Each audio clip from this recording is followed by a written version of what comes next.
Olá, é um prazer poder compartilhar com você este novo projeto que é Leitura Sistêmica.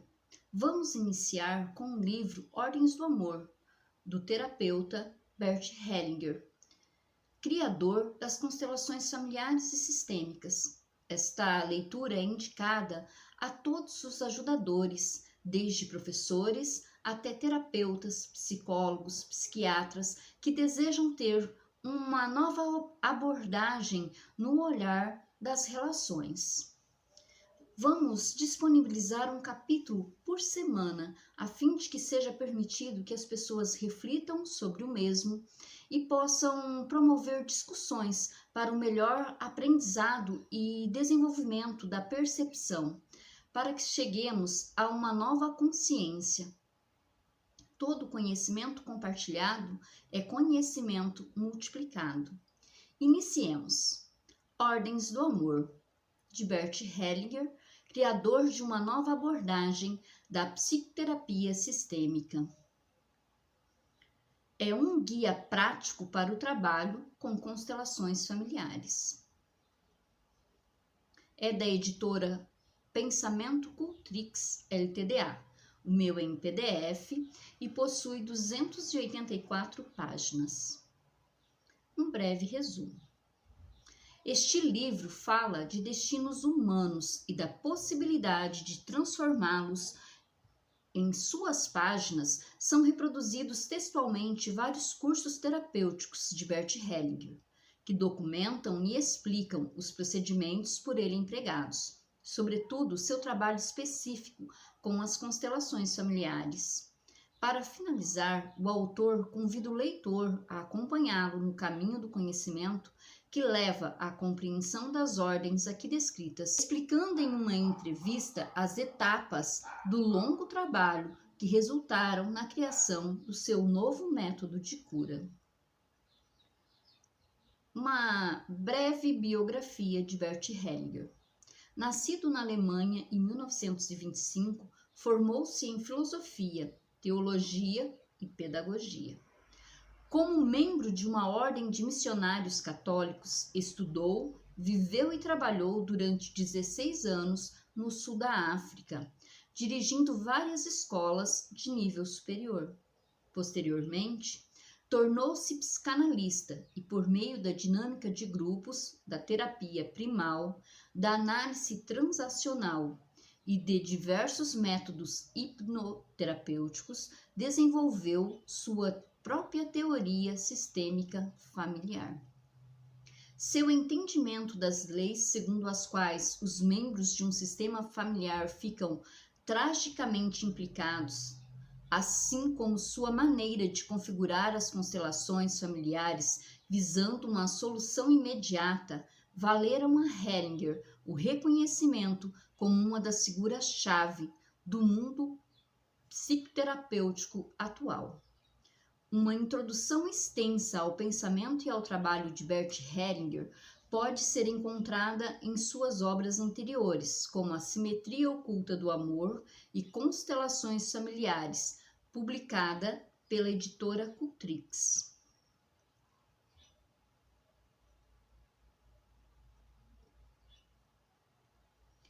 Prefácio da edição brasileira. Estou certo de que este livro ajudará muitas famílias a encontrar a solução para os problemas que sempre lhes pareceram insolúveis. Então, o amor poderá unir de novo todos os membros da família. O dia a dia de muitas famílias mostra que não basta que nos amemos reciprocamente. O amor também precisa de uma ordem para que possa se desenvolver. Essa ordem nos é pré-estabelecida somente quando sabemos algo sobre as ordens do amor. É que podemos superar os obstáculos que, apesar da boa vontade de todos os envolvidos, muitas vezes se colocam no nosso caminho. Este livro mostra, em muitos exemplos, o caminho que leva até lá. Alegra-me também no Brasil e em Portugal que estejam sendo oferecidos muitos cursos onde os participantes podem configurar suas famílias. Assim, eles experimentam de forma imediata como atuam as ordens do amor e como podem aplicar essas experiências à situação das próprias famílias. Para aqueles que ainda não têm essa possibilidade, este livro indica o caminho para entenderem o que é decisivo e o realizarem. Newton Queiroz traduziu este livro para o português com muito cuidado e profundo conhecimento de seus contextos. Agradeço a ele pela tradução e agradeço a Ricardo Hilden por ter acolhido este livro na programação da editora Cultrix. Desejo, caros leitores, que este livro traga bênçãos para vocês e suas famílias. Bert Hellinger, janeiro de 2002. Introdução. No decorrer dos últimos anos, este livro se converteu numa obra que, ultrapassando em muitos os limites da psicoterapia, oferece ajuda a muitas pessoas na vida cotidiana. Assim, depois de sua 5ª edição, chegou o momento de fazer uma revisão deste livro. Levando em conta o crescente número de leitores, o texto foi reformulado e em algumas partes ampliado. Um novo capítulo sobre o caminho do conhecimento mostra como um olhar sem preconceitos para a realidade nos proporciona a intuição libertadora e curativa. O tema deste livro são as ordens pré-estabelecidas para o amor nas relações humanas. Seu conhecimento é necessário para que sejamos bem-sucedidos nesse amor. O amor cego e inconsciente que desconhece essas ordens frequentemente nos desencaminha, mas o amor que as conhece e respeita realiza o que almejamos, produzindo em nós e ao nosso redor efeitos benéficos e curativos. Este livro reproduz textualmente, se bem que de forma abreviada, 3 cursos sistêmicos. O primeiro deles versa sobre os envolvimentos sistêmicos e sua solução. Foi um curso de vivência pessoal e aperfeiçoamento, aqui reproduzido praticamente na íntegra. Ele introduz ao trabalho com as constelações familiares, ajudando a revelar o que nos enreda nos destinos de outros membros da família e do grupo familiar, bem como os efeitos desses envolvimentos. Traz à luz, sobretudo, quando, como e de acordo com que leis é possível desprender-se de tais enredamentos. Ele introduz ao trabalho com as constelações familiares, ajudando a revelar o que nos enreda nos destinos de outros membros da família e do grupo familiar, bem como os efeitos desses envolvimentos. Traz à luz, sobretudo, quando, como e de acordo com que leis é possível desprender-se de tais enredamentos. Manifesta-se aí que na família e no grupo familiar existe uma necessidade de vínculo e de compensação, partilhada por todos, que não tolera a exclusão de nenhum membro. Quando ela acontece, o destino dos excluídos é inconscientemente assumido e continuado por membros subsequentes da família. É isso que entendemos aqui por envolvimento. Quando, porém, os membros remanescentes reconhecem os excluídos como pertencentes à família, o amor e o respeito compensam a injustiça que foi cometida contra eles, e seus destinos não precisam ser repetidos. E isso que chamamos aqui de solução. O envolvimento sistêmico obedece a uma ordem que estabelece que algo nefasto seja expiado por meio de algo nefasto e que os pequenos, inocentes, paguem e expiem pelos grandes, culpados. Por outro lado, a solução obedece a uma outra ordem que atende de forma salutar à necessidade do vínculo e de compensação. Ambas são ordens do amor, sendo que a primeira causa infortúnios e a segunda proporciona cura. O segundo curso foi dirigido a profissionais da área de orientação familiar. Dele foram selecionados os trechos que mostram qual é o lugar dos filhos que perderam um dos pais ou ambos e as consequências que advêm quando os pais entregam filhos para adoção ou quando estranhos adotam uma criança sem necessidade. O terceiro curso foi dirigido a doentes, terapeutas e médicos. Nele, os pacientes configuram suas famílias de origem ou atuais, diante de centenas de observadores participantes. Esse trabalho tomou visível para as pessoas diretamente envolvidas, assim como para os colaboradores e espectadores, aquilo que na comunidade de destino, constituída pela família e pelo grupo familiar, provoca doenças graves, acidentes ou suicídios, e o que pode reverter tais destinos. Este livro é, em vários sentidos, um guia.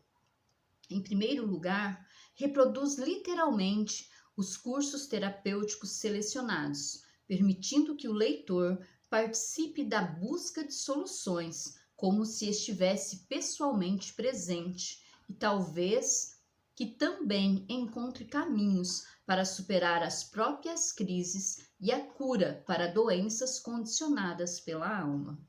Em segundo lugar, apresenta e esclarece importantes procedimentos terapêuticos. Isso se aplica, sobretudo, às constelações familiares, que de forma simples trazem luz aos envolvimentos e mostram soluções. Aplica-se também a retomada do movimento amoroso para a mãe ou para o pai, o que possibilita a cura ou o abrandamento de medos e danos sofridos por causa de uma prematura separação ou perda dos pais. Em terceiro lugar, quem, além disso, se interessa também pelo caminho do conhecimento que conduz à percepção das ordens aqui descritas, poderá experimentar em si mesmo, na leitura deste livro, que a intuição liberadora e curativa, que nasce do simples olhar centrado, fulgura de repente como um raio na escuridão e atinge o alvo.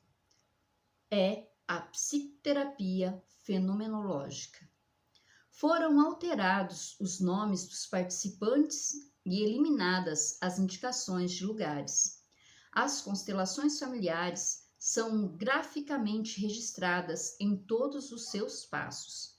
Capítulos intermediários esclarecem os procedimentos terapêuticos e descrevem os padrões recorrentes, eventualmente contando histórias ou agregando pontos diversos. A entrevista no final do livro, Perguntas a um Amigo, contribui para melhor entendimento da prática aqui descrita. Ela mostra as diversas etapas de minha evolução como terapeuta e esclarece as intuições e os propósitos que estão por trás dos procedimentos mais importantes, que de outra forma ofereceriam a algumas pessoas dificuldades na compreensão. Finalmente, desejo que esta leitura lhes proporcione alegria, o reconhecimento das ordens do amor e a segurança de que, conhecendo essas ordens, alcançarão êxito e amor. Bert Hellinger. Agradecimentos. Gostaria de agradecer a muitos amigos por suas sugestões e ajudas. O Dr. Weber, o Dr. Lins me acompanharam durante todas as fases da redação deste livro e não descansaram enquanto não consegui organizar e apresentar de maneira clara e compreensível o grande volume de dados. O professor Michael e Henry ajudaram-me na coleta de dados, prepararam o primeiro curso aqui apresentado e o gravaram em vídeo.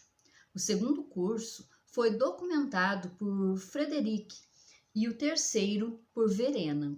O professor Michael, Felicitas, Eric, o Dr. Otto, a doutora Mariane, Jacó, Weber leram as provas, contemplando e melhorando o texto com numerosas sugestões.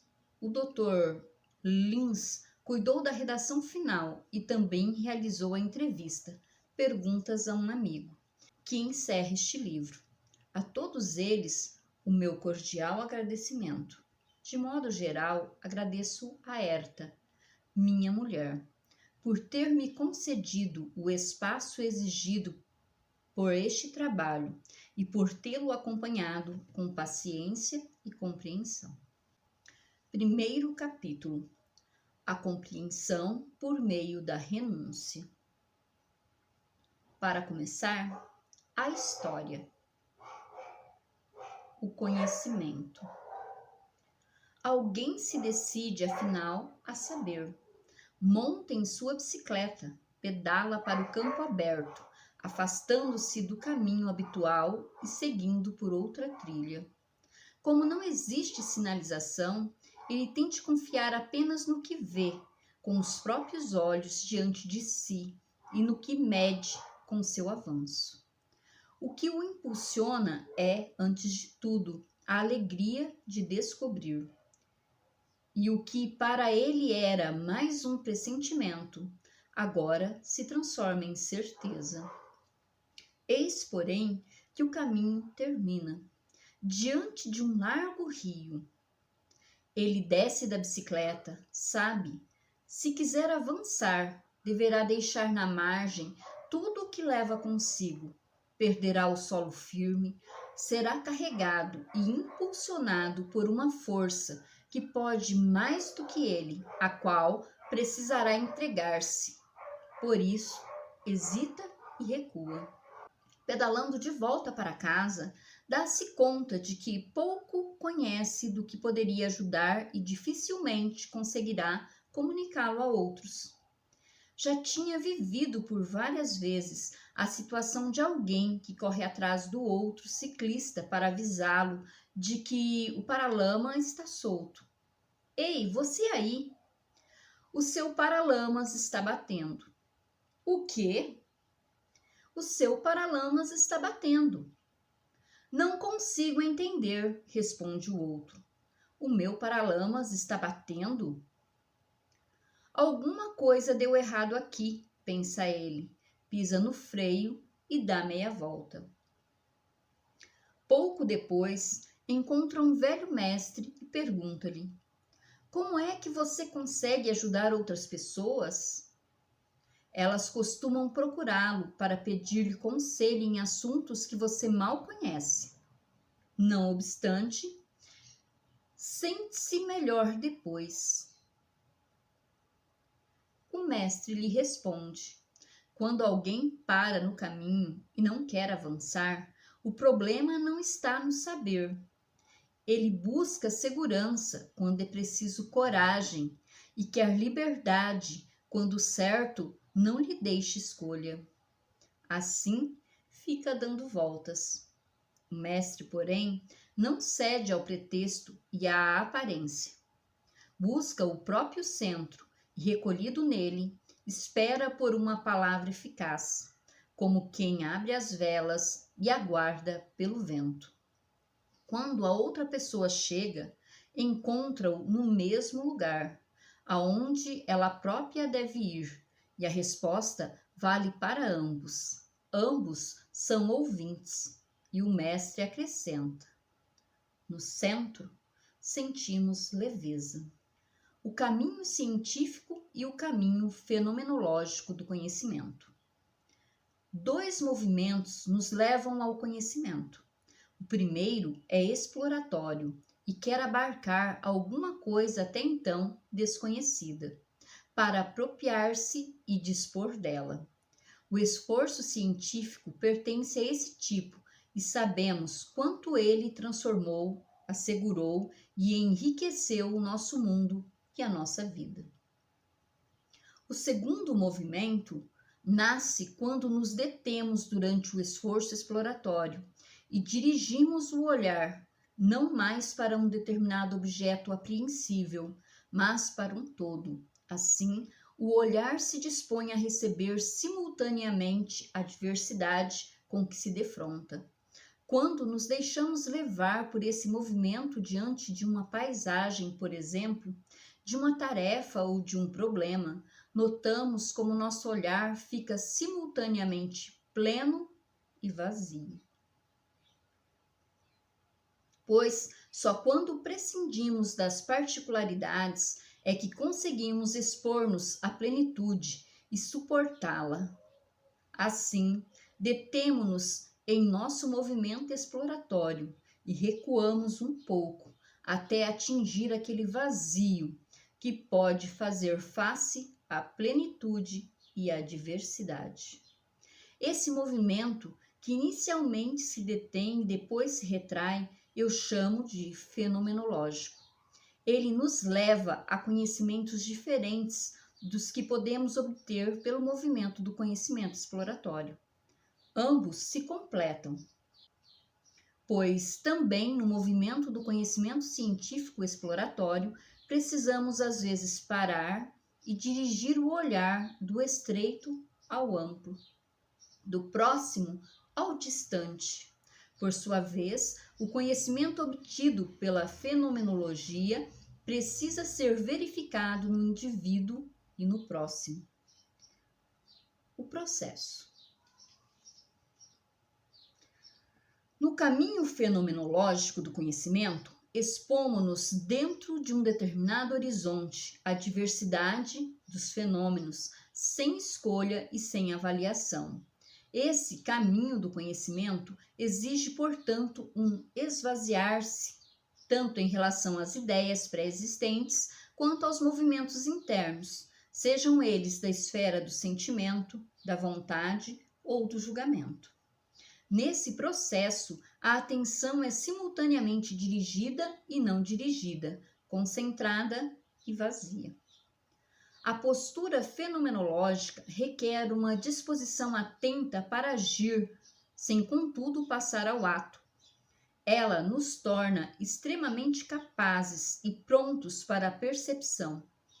Quem a sustenta percebe, depois de algum tempo, como a diversidade presente no horizonte se dispõe em torno de um centro.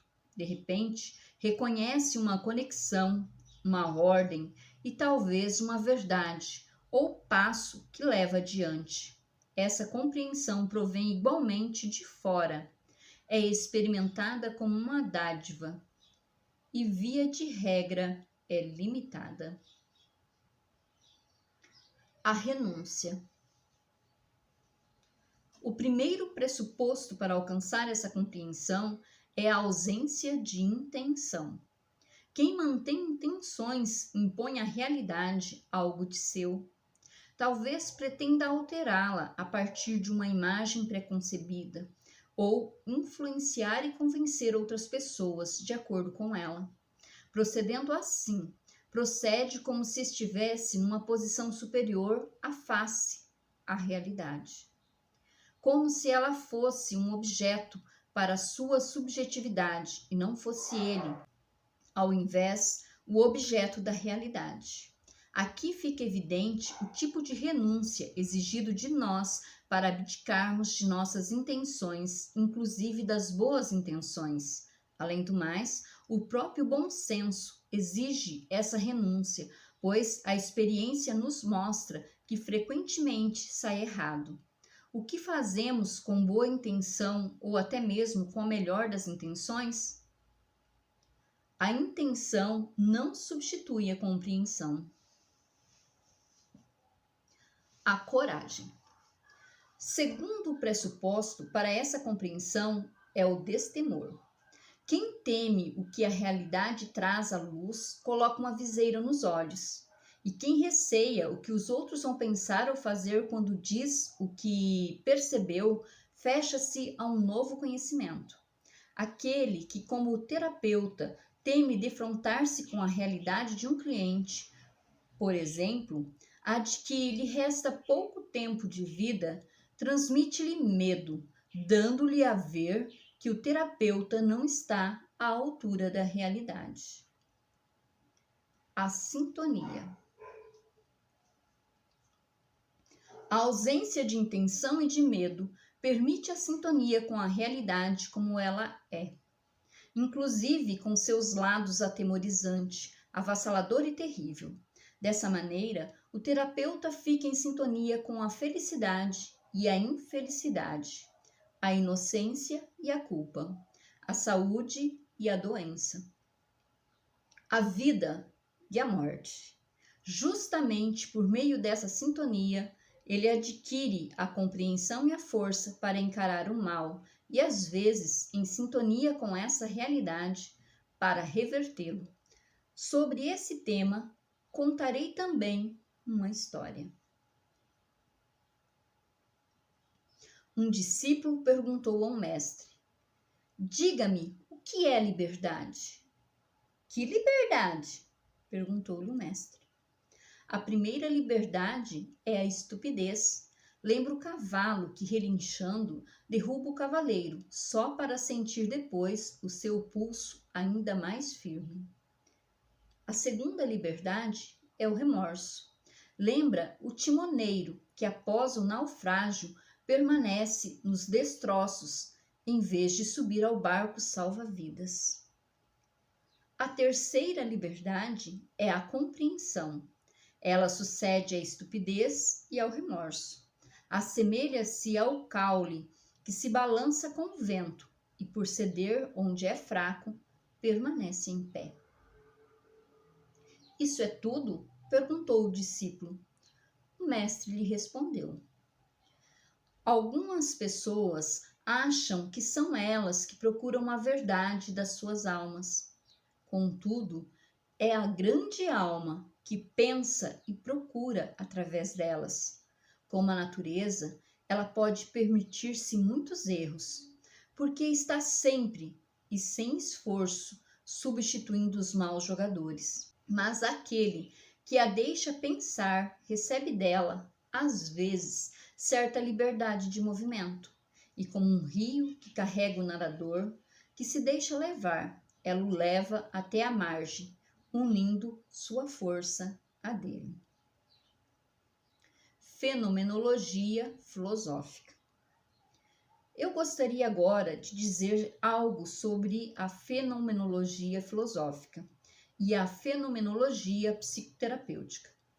Na fenomenologia filosófica, procuro perceber o essencial dentre a grande variedade dos fenômenos, na medida em que me exponho totalmente a eles, em minha máxima abertura. Esse essencial surge repentinamente do oculto, como um raio, e sempre ultrapassa em muito o que eu poderia escogitar ou deduzir logicamente, a partir de premissas ou de conceitos. Não obstante, ele nunca se revela totalmente, permanece envolvido pelo oculto, como cada ser é envolvido por um não ser. Dessa maneira, considerei os aspectos essenciais da consciência, por exemplo, que ela atua como um órgão de equilíbrio sistêmico, ajudando-me a perceber imediatamente e me encontro ou não em sintonia com o sistema, e se o que faço preserva e assegura o meu pertencimento, ou se, pelo contrário, o coloca em risco ou suprime. Portanto, nesse contexto, a boa consciência significa apenas: posso estar seguro de que ainda pertenço ao meu grupo. E a má consciência significa receio não fazer mais parte do grupo.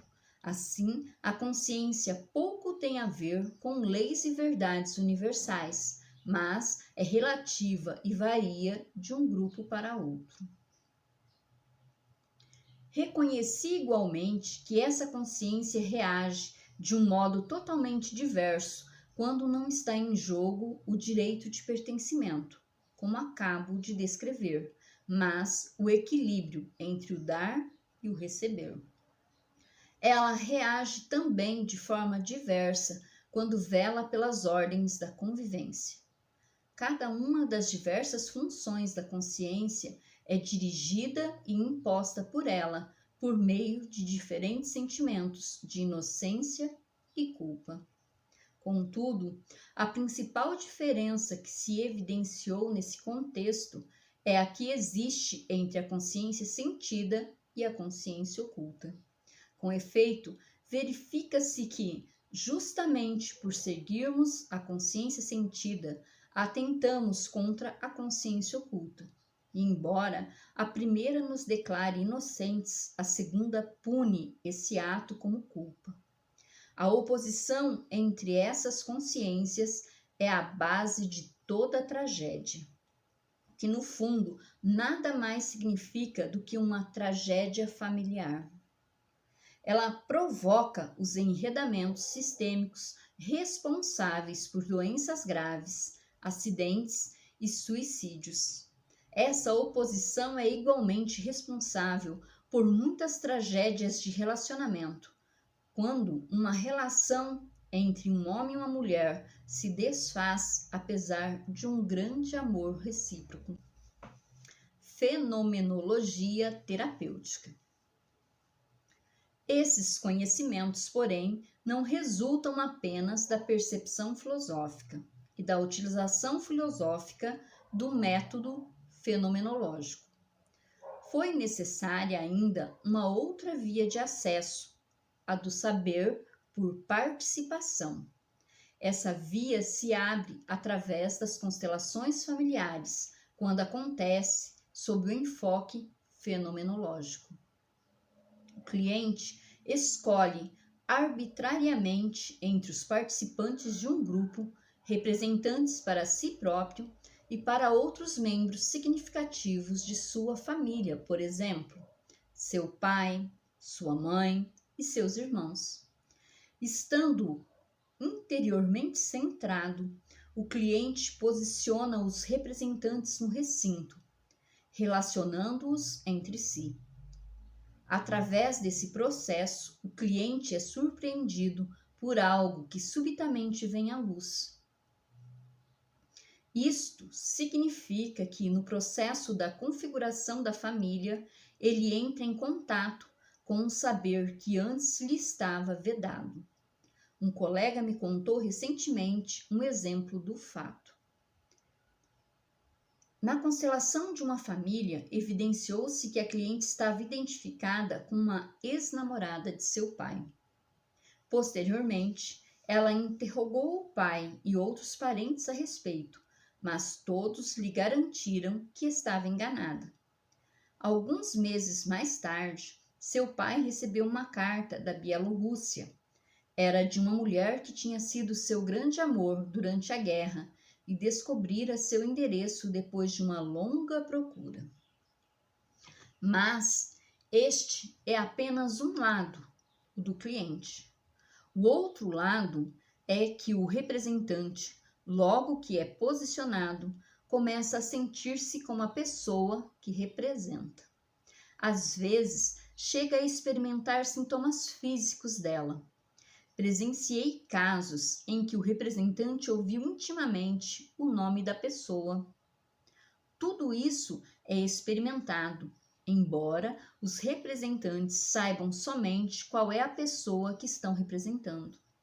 Portanto, no trabalho com as constelações familiares, fica evidente que entre o cliente e os membros de seu sistema atua um campo de força que é dotado de saber e o transmite através da simples participação, sem mediação externa.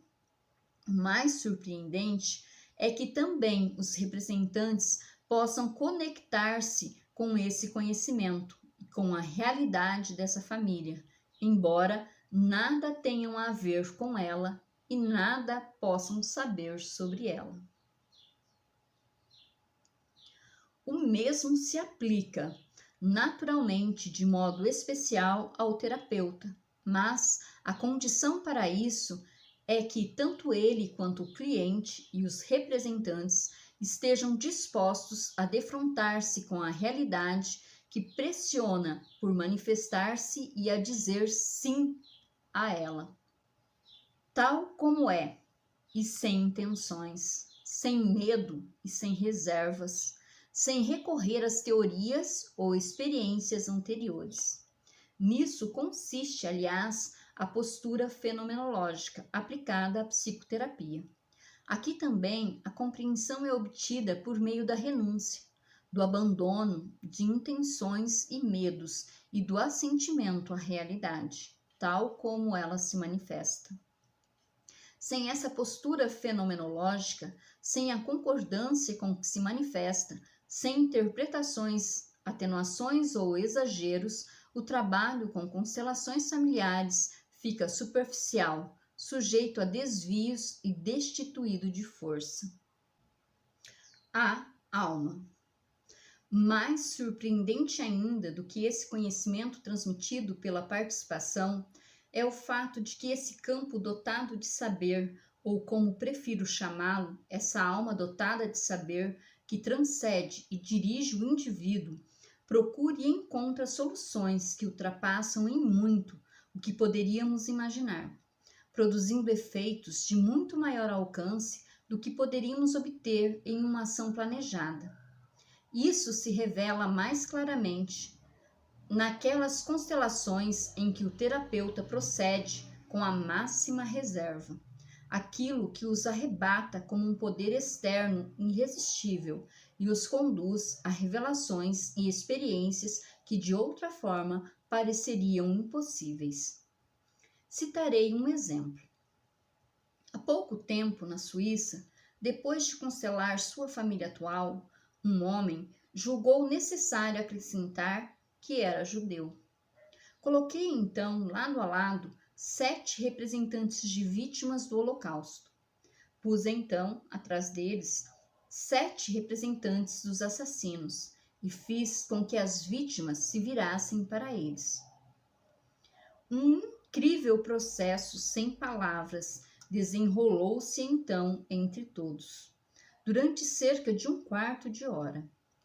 Esse processo evidenciou que existe algo como uma morte consumada e uma morte não consumada.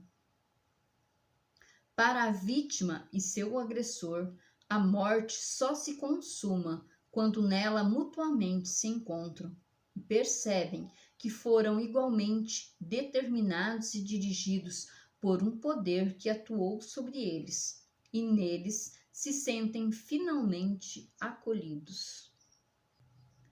Fenomenologia religiosa. Aqui, o nível da filosofia e da psicoterapia é substituído por um outro, mais amplo. Nele, nos experimentamos como entregues a um todo maior, que temos de reconhecer como último e abrangente.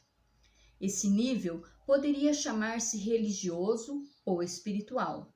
Mesmo nele, contudo, mantém uma postura fenomenológica, livre de intenções, de medo e pressuposições, apenas presente ao que se manifesta. Ilustrarei com uma terceira história o que isso significa para a experiência religiosa e o ato religioso. Alguém nasce na sua família, na sua pátria, na sua cultura. Desde criança ouve falar de seu modelo, professor e mestre, e sente um desejo profundo de tornar-se como ele.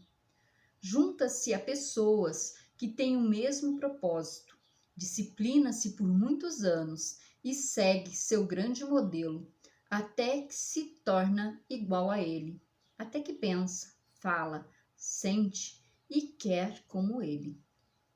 Entretanto, julga que ainda lhe falta uma coisa.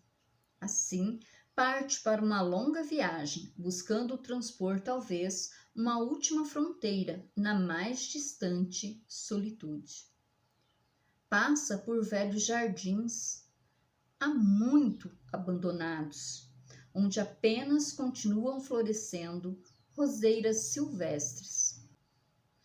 Grandes árvores dão frutos todos os anos, mas eles caem esquecidos no chão, porque não há quem os queira.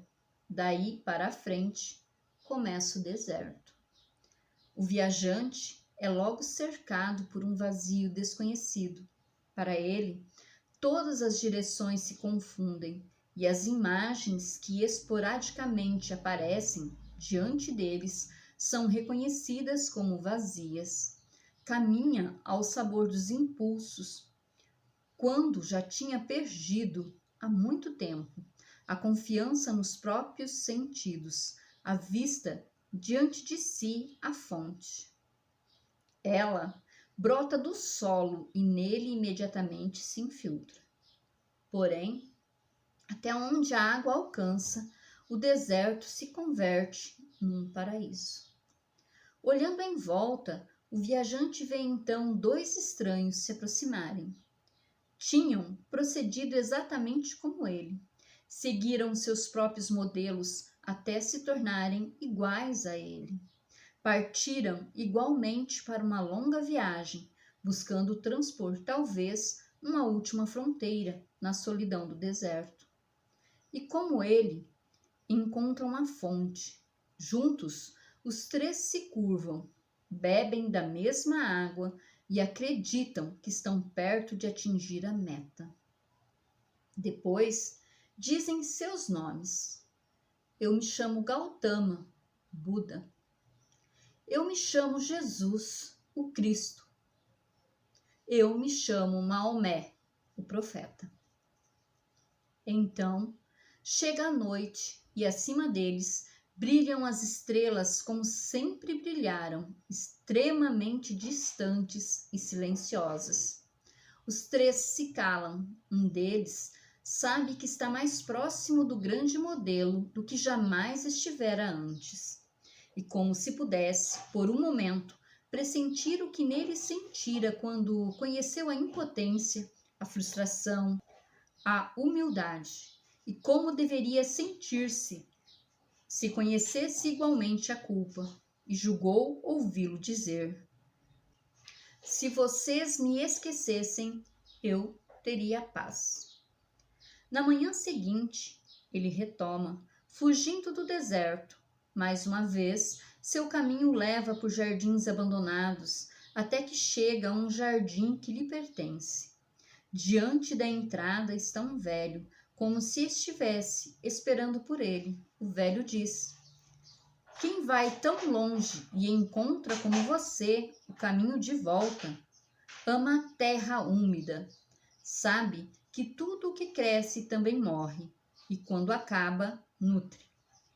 Sim, responde o outro, eu concordo com a lei da terra, e começa a cultivá-la.